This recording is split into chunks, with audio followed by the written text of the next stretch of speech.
বন্ধুরা বলছি একটু ঘুরিয়ে নিয়ে আয়, যতই অকেশন আসুক একটু ঘোরায় না। একটু রিক্সা ভাড়া কর, 200-300 টাকা নেবে। একটু বুনোটা না মাঝে মাঝে শুধু যে কখনো গরমের জন্য কাঁদে তা না, বুনোর তো ঘোরার খুব শখ ছিল। যেহেতু আগের বাড়িটা জগৎপুরে 7 বছর জন্মের ঘোড়া ঘুরেছে, রোজ পাড়ায় বেরোতো 2 বেলা 3 বেলা করে, তো ওর একটা অভ্যাস রয়ে গেছে। তো এই বাড়িতে আসার পর সেরকম ঘুরতে পারে না, ওর মন খারাপ হয় বুঝতে পারি। দরজার দিকে তাকিয়ে বসে থাকে, ঘুরতে যেতে চায়। ওর বাবা যখন বেরোয় তখন কান্না করে। ওরা ভালো লাগে না, একটু রিক্সা করে ঘুরিয়ে নিয়ে আয়, তাহলে তো আর অন্য কুকুরের সাথে হবে না, কন্ট্যাক্ট হবে না, আর পোকারও আসারও থাকবে না। রিক্সায় বসবে, আবার ঘরের সামনে রিক্সায় নামবে, কোলে করে উপরে উঠে যাবে।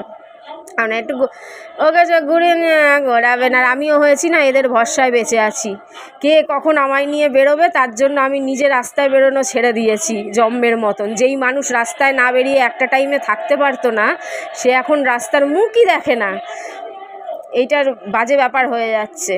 আবার একটু রাস্তা অ্যাটলিস্ট ভিডিও করার জন্য মাঝের মধ্যে একটু রাস্তায় বেরোতে হবে, নিজেকে হ্যাপি রাখার জন্য।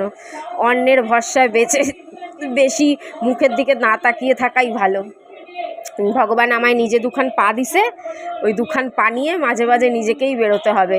বেশি খরচা করব না, অল্প পয়সা, হেঁটে হেঁটে ঘুরবো, একটুখানি অল্প খরচা করব 200-300, তাতেই হয়ে যাবে। আমি তো বেশি খাই না রাস্তায় বেরিয়ে, আর চা ঠা খাই, ঠান্ডা ফান্ডা খাই, একটু ফালুদা টালুদা খাই, ব্যাস। দেখো তো 200-300 টাকা এনাফ। আর কারো উপর ভরসা করবো না, আমি নিজেই ঘুরে বেড়াবো একা একা।